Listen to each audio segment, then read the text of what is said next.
In a late-night group chat, a chilling message shattered the silence. Feeling down and want to kill someone? Anyone want to die? The couple from 501 jokingly replied, "Life's not worth living. Come on over." Minutes later, a horrifying image was sent. The couple lay in a pool of blood, surrounded by bright red stains, wearing matching outfits. The gruesome scene appeared even more terrifying in the dark. Anyone else want in? If not, I might just pick randomly. Oh my God! I jumped out of bed, my heart racing. Jessica was jolted awake, confusion and panic on her face. "What are you doing at this hour? What's going on?" The north wind howled outside, while the chill inside was due to inadequate heating. A few days ago, the homeowners had been venting their frustrations about the property management in the group chat, and someone suggested playing dice. The loser would have to send a red envelope in the group. Sam had bad luck, losing repeatedly until he finally sent a message. "Feeling down and want to kill someone? Anyone want to die?" Everyone thought he was joking. No one expected the couple from 501 to joke back, "Life's not worth living. Come on over." Who could have guessed they would actually end up dead? "Wake up, you guys. Stop joking," I messaged in the group, anxiety creeping in as more neighbors chimed in, heightening the tension.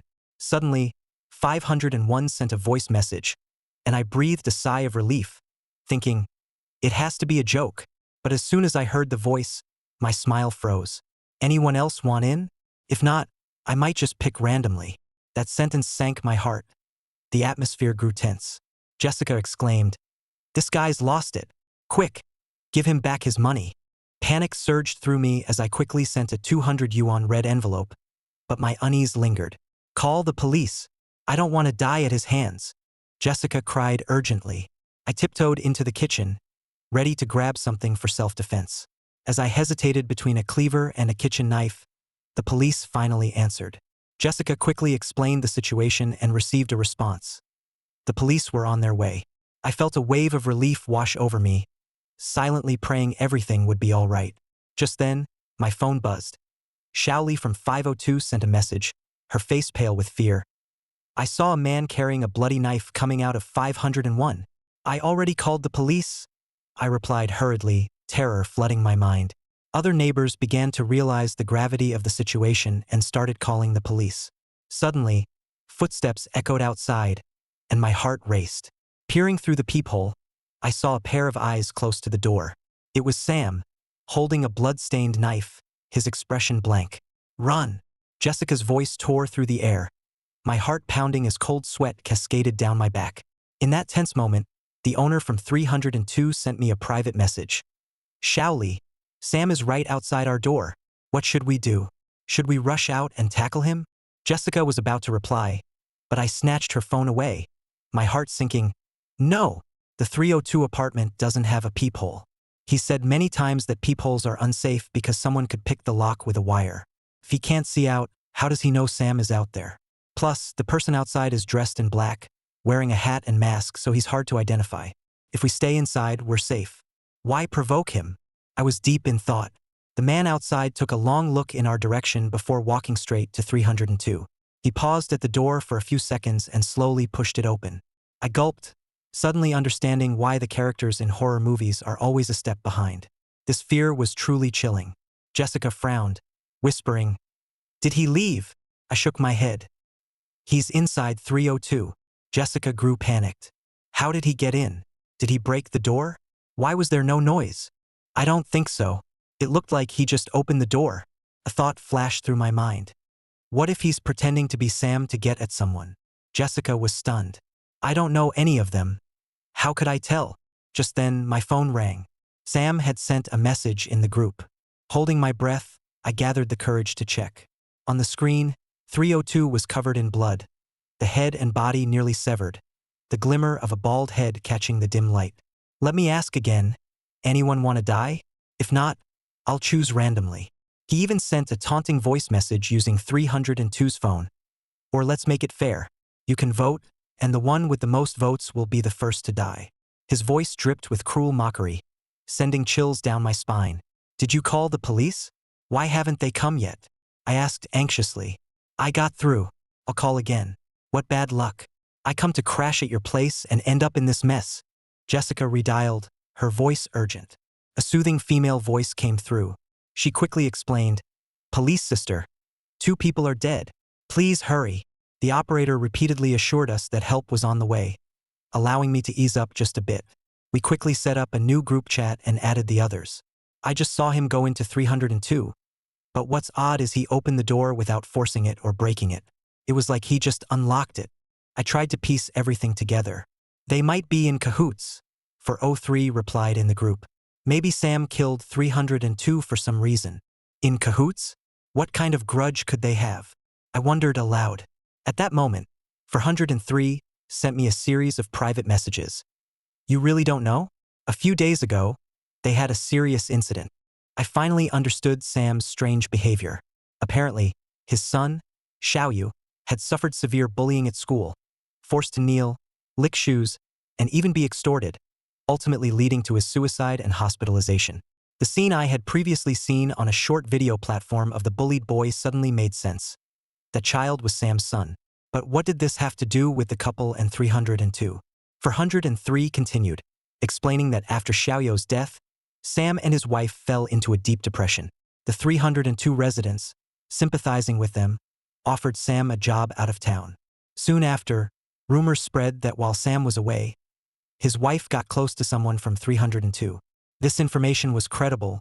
Even the couple from 501 had seen his wife leaving 302's apartment. When Sam returned, he was furious and headed straight for the couple from 501, causing a huge uproar that drew the police's attention. No wonder Sam's comments during the game sounded so sinister. In conclusion, 403 summed it up. So, it seems like 302 and 210 teamed up to eliminate that couple.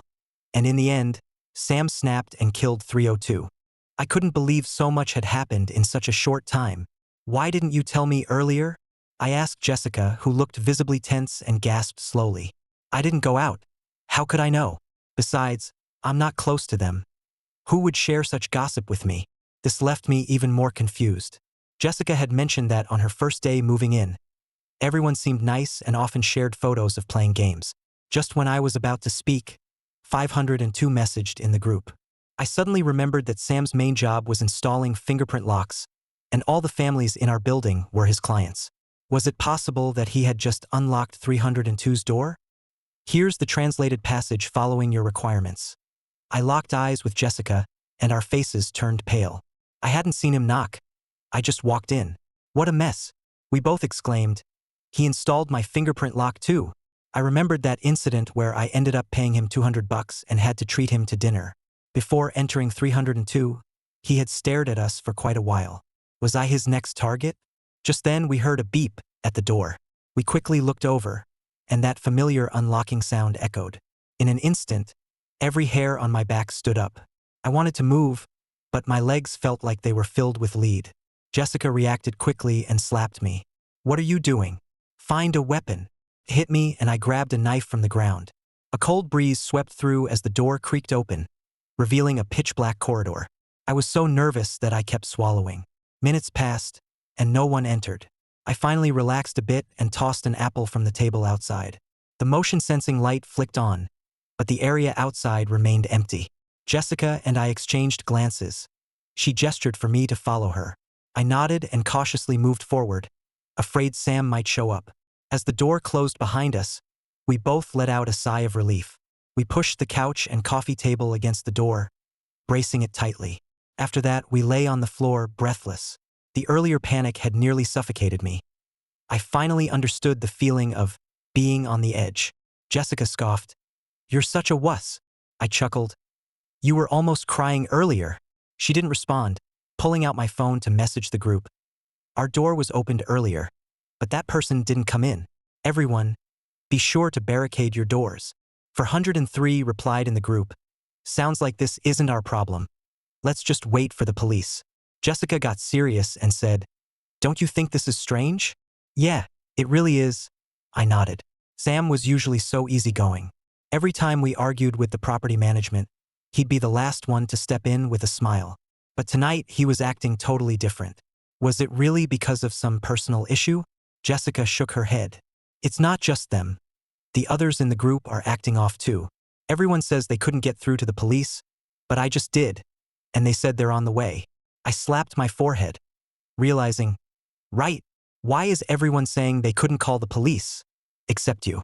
And then there were that couple from 501. I clearly saw them come back with friends earlier, carrying a lot of drinks and planning to party all night. Did Sam kill them? Where did those friends go? How could Sam sneak into 501 and kill two people without a sound? And what about Jessica? Did she really not know any of this? The weight of these questions was suffocating. Suddenly, there was a message from 502. That person is outside my door. What should I do? Am I next? I'm not ready to die yet. The typically quiet 102 chimed in. What are you scared of? I think 403 is right. This isn't our problem. 502 was a girl, so I tried to reassure her. It's okay. Lock your door tight. The guy tried to open my door but didn't come in. I don't think this involves us. Just then, 102 sent me a private message. You know, right? 403 told you? Is your roommate next to you? Jessica happened to peek over, and I instinctively locked my screen. What's up? Is there something I shouldn't see? She asked, puzzled. I awkwardly smiled. It's just about a colleague who was hitting on me. Nothing serious. Jessica got up and walked toward the window. I'm going to check if the police are here yet. This is taking forever. When she left, she also slid my phone into her pocket. My intuition told me that even though we were in the same space, there was an invisible barrier between Jessica and me. I made an excuse to go to the bathroom and open the chat with 102. She wasn't online. What was going on? She replied quickly, Your roommate didn't tell you about Sam's incident a few days ago, right? So she really didn't know. It was only after 403 mentioned it that she found out. 102 continued, Your roommate doesn't know? That's a joke. Want to know why your door was opened? Your roommate was pretty involved in that recent incident. I suddenly realized that Jessica had mentioned seeing the sister coming out of 302. She was straightforward and would share whatever she saw. That was just her nature. Are you still not feeling well? Jessica's voice came from outside. I instinctively deleted my chat with 102. I waited a few minutes, then pretended to have a stomach ache as I stepped out of the bathroom. Jessica was standing by the window, gazing at the starry sky, her expression calm. The police still hadn't arrived. 102's last words echoed in my mind. It looks like 403 and your roommate have a close relationship. I watched Jessica closely as doubts swirled in my mind. What are you spacing out for? Jessica waved her hand. Has 502 said anything? Is she okay? I suddenly remembered that 502 hadn't spoken since earlier and immediately asked, Are you all right? Did that guy leave? After a long wait, the girl still didn't respond, and the group's atmosphere grew tense. Jessica glanced at my phone. What if something happened to her? What do we do? What if that man actually got in? Should we go check? I whispered, then added in the group. Everyone, look through your peepholes. Is that guy on your floor? The answers were all negative. We want to check on the girl on the 5th floor. Anyone want to go with us? Little Lee from 501 was our building pet. She was young, always called us brother and sister. A nurse, she'd help anyone feeling a bit under the weather.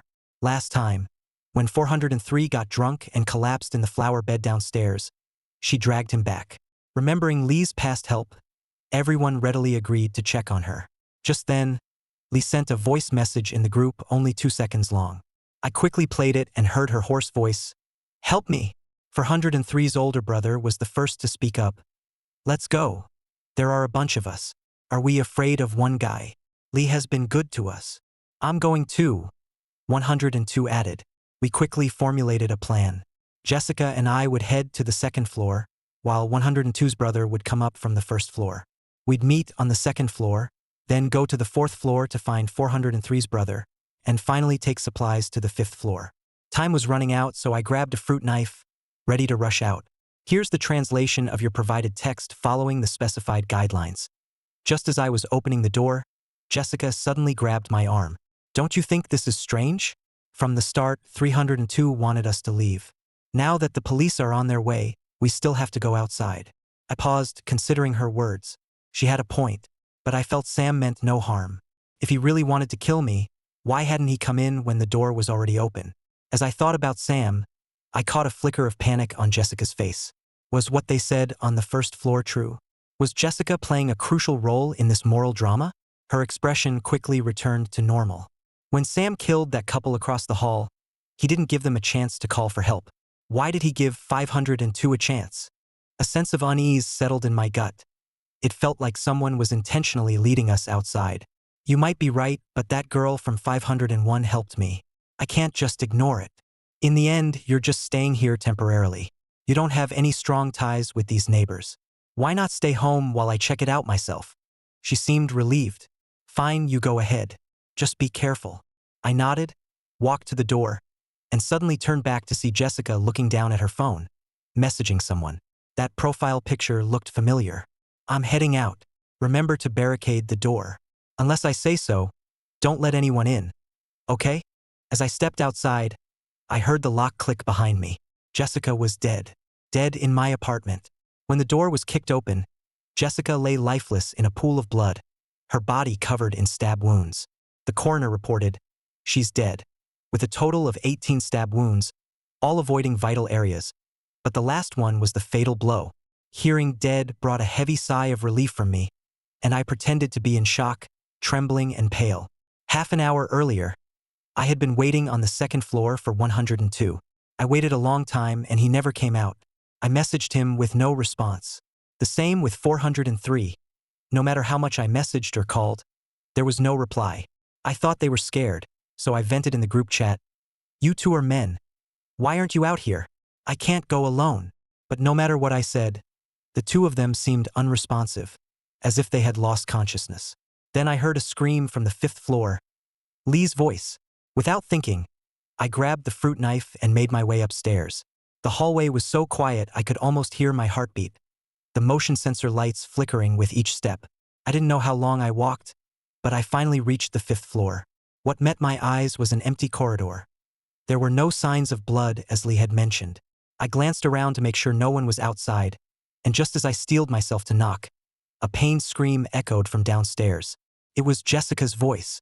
At first, I thought she'd run into something, but her screams continued, unabated. I didn't have time to worry about Lee. I rushed down the stairs, taking them two at a time. When I pounded on the door, Jessica's screams suddenly stopped. The door was blocked, and no matter how hard I pushed, it wouldn't budge. I took out my phone and called Jessica. The call connected after just one ring, but I could only hear her faint breaths on the other end. My heart tightened as her breathing grew fainter. I hurriedly explained the situation to Officer Sunday. I saw Jessica close the door and told her no one could come in except me. Then, when I left, something happened to her. If you'd called us sooner, 502 and Jessica would still be alive, I shouted, losing my composure. We've been waiting for an hour for you to show up. Why are you only here now? Officer Sun looked puzzled. An hour? We only received the call 10 minutes ago. 10 minutes. This left me stunned. That was the call I made, I said slowly, pain creeping into my chest. No wonder the dispatcher sounded so surprised. She didn't seem to know this had been going on for a while. Where did Jessica's call go? Tonight's events involving Jessica were clearly far more complicated than they seemed. I intended to call the police myself, but every time I tried, Jessica changed the subject. Just then, a few officers arrived. Officer Sun, the others just fainted. They're not in any danger. Those photos were all edited, and we found no signs of blood at the scene. What? A chill ran down my spine, and I felt dizzy. If no one was dead upstairs, then what was really going on? Where's Sam? Was he arrested? If he hadn't scared us, I wouldn't have gone outside. The young officer frowned at me. You know the owners of this building, right? Come with me to identify someone. I followed him, and upon opening the door, a strong smell of alcohol hit me, almost making me gag. The owner of 302 was sprawled on the couch, surrounded by empty bottles, clearly drunk. This is the owner of 302? I nodded. Yes, that's him. I was completely bewildered. What on earth had happened? Next, we went to Sam's place, which looked ransacked, everything in disarray. He lay on the bed with red marks on his wrists, his face unnaturally flushed. Is this the owner? I replied, yes, it is. When we broke in, we found him tied up in a corner, unresponsive, his mouth stuffed with dirty socks and torn underwear, taped shut to keep him silent. Officer Sun surveyed the room. Was he like this when you came in? Yeah. Officer Sun, do you think he was robbed? Officer Sun scoffed. Who ties someone up and pretends to murder several people? A thief wouldn't go through this much trouble. It's not that simple. He looked at me, a hint of scrutiny in his gaze, causing me to tense up. Soon, we confirmed the status of all the building owners. Aside from me and 403, everyone else was asleep at home. 403's place was empty, and there was still a burger on the table from the day before, the packaging untouched. How do you know it was yesterday's? Officer Sun suddenly asked me. Because I ran into him downstairs yesterday. I asked if he wasn't worried about the calories, and he said he only eats burgers once a month, so it's no big deal. He picked up the burger. Looks like he wasn't home last night. Whatever happened, he didn't even get to eat his burger. There were signs of a struggle in 403's apartment, and Officer Sun quickly assessed that he had likely been abducted. I stumbled slightly, nearly falling, and Officer Sun steadied me. Are you okay? I shook my head, but deep down, I knew saying I was fine was a lie. Jessica had died in my apartment half an hour ago, while those dead people were safely at home. If 403 wasn't home, then who had I just been chatting with? Had someone been guiding me to go outside this whole time? And what about that open door? Was the killer's initial target really Jessica? She seemed to want me to stay in, yet she hadn't genuinely stopped me. In fact, it felt like she wanted me to go out. Here's the translated passage based on your requirements. These questions weighed heavily on me, making it feel like I had fallen into a vast conspiracy. I crouched beside the sofa, my mind a tangled mess that I couldn't sort out. At that moment, a police officer searching for evidence rushed out of my bedroom, panic on his face. Officer Sun, we found something inside. I swallowed hard, following them inside. The room was in disarray, the bed even overturned. We discovered signs of someone having stayed there. Clearly, someone had slept in my room. I had thought such evidence wouldn't be discovered right away, and I felt relieved, thinking it saved me a lot of trouble. But when the officer spoke, I collapsed onto the floor, staring in disbelief at the bed frame. What do you mean? Are you saying someone slept in my room? Just then, there was another revelation outside. The owner of 403 has been found in Sam's car. When discovered, he was still drowsy, likely having been given a large dose of sleeping pills. After finishing the on-site investigation, Officer Sun took me and all the neighbors back to make statements. Were you and Jessica very close? How long has she been staying with you? In the interrogation room, it was silent enough to hear my heartbeat. Officer Sun sat under the dim light, making it hard for me to read his expression. I tried to recall and said slowly, Jessica and I were college roommates. We had an average relationship that grew closer after graduation. She works at an advertising company, is cheerful, and usually talks while I listen. I paused for a moment. Recently, we had a small argument and lost contact for a while. About half a month ago, she reached out, saying she got evicted and wanted to stay with me for a few days.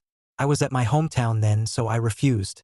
The next day, she called me, crying desperately, saying she'd encountered a pervert at a hotel and almost got assaulted.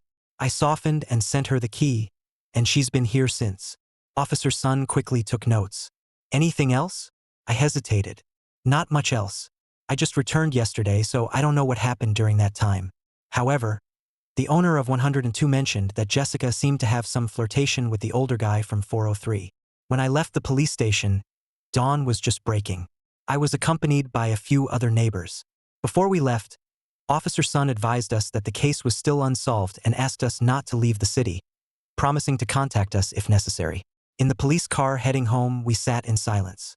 It wasn't until we arrived and the car pulled away slowly that we all breathed a sigh of relief, exchanging glances with a hint of moisture in our eyes. Our plan had succeeded, but it wasn't time to relax yet. We were still waiting for Officer Sun's conclusion. After a long silence, Sam choked out a thank you. 3 days later, Officer Sun came to find me again. Sure enough, he held up a photograph and asked, "Do you know Lu Kong?" I paused, examining the photo for a while, hesitating before saying, "I think I've seen him, but I don't remember." "Why?" "He's Jessica's boyfriend, and he's likely the one who killed her." I fought back the surge of emotions, covering my mouth. But I had never heard Jessica mention this person. For the next half hour, Officer Sun recounted an astonishing story. Lu Kong was a small-time influencer who accidentally uploaded a bullying video that went viral, and the victim in that video was Xiaoyu. Perhaps tasting success, Lu Kang built his account around the theme of helping bullied kids. Little did anyone know, every bullying video he posted was staged. Lu Kang bribed Xiao Yu's classmates to bully him on camera until Xiao Yu chose to end his life. Confused, I asked, "What does this have to do with Jessica?" Officer Sun looked at me intently. This was a plan they hatched together. The idea to use bullying as a topic was Jessica's. I clenched my fists, my nails digging into my skin as I struggled to stay calm. Jessica was truly ruthless for money. So, if that's the case, Lu Kang had no reason to kill her, right? Soon, the truth will come out. Officer Sun sighed heavily and continued. We reviewed Jessica's chat history and found that Xiao Yu's death wasn't a genuine suicide. It was orchestrated by them. I instinctively covered my mouth, feigning shock. Did Sam and his wife know? Yes, we informed them this morning. After all, the murder scene was in your home, and this matter is closely related to you. I have a duty to share the truth with you. He explained everything in detail. After the bullying video became popular, many called Lu Kang a hero for how he admonished the bullies in the video and for walking the victims home with candy. However, that situation didn't last long. Xiao Yu eventually broke down. During one filming, Xiao Yu picked up a rock and threw it at one of the bullies. Seizing the moment while Lu Kang and the other kids were distracted, he bolted from the crowd. He ran to the top of a building and confronted Lu Kang. Why do you bully me like this? Just because I'm from the village. Lu Kang coldly replied, yes, just because you're weak and useless. Come here. They faced off for a long time. Xiao Yu said, if this continues, I'd rather die. Hearing this, Lu Kang laughed maniacally.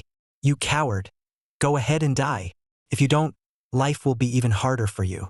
I'll find more people to bully you. Lu Kang thought such threats would work, not realizing Xiao Yu was pushed to the brink, even though he was just a child. With tears streaming down his face, Xiao Yu jumped without hesitation. Watching Xiao Yu's despairing expression in the video, I couldn't help but cry out loud. It wasn't the first time I had seen this video, but each viewing broke my heart all over again. Where did this video come from? We obtained it from Sam's father, who said a stranger sent it to him, but he didn't know who that was or that the man in the video was Lu Kang. Who could identify Lu Kang just from his voice? Suddenly, it dawned on me. Wait, do you mean Jessica approached me to find this video? Officer Sun nodded. Not just the video, but also Sam's life. When someone is pushed to their limits, they can do anything. Lu Kang feared one day Sam would discover who was responsible for his son's death and would take drastic measures. So, he wanted to strike first. Tonight, everyone in the building, except you, was drugged. Earlier, didn't you have a conflict with the neighbors over some trivial matter and almost decided to sell the apartment? I nodded, feeling helpless inside. Previously, I had a cat that I spoiled, but I didn't know who killed it and left it in the flower bed.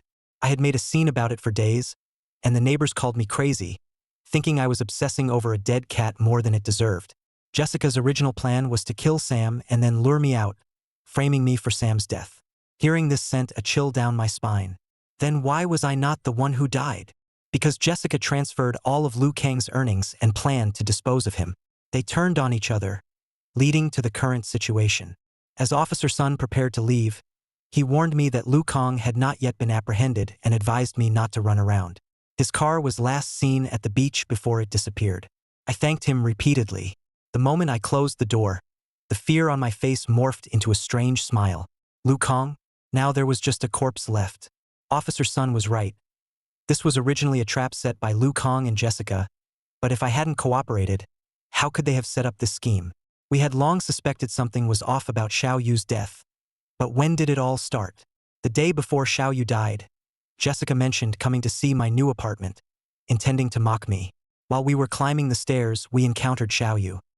He had initially greeted us warmly, but the moment he saw Jessica, his expression turned to one of sheer terror, and he fled.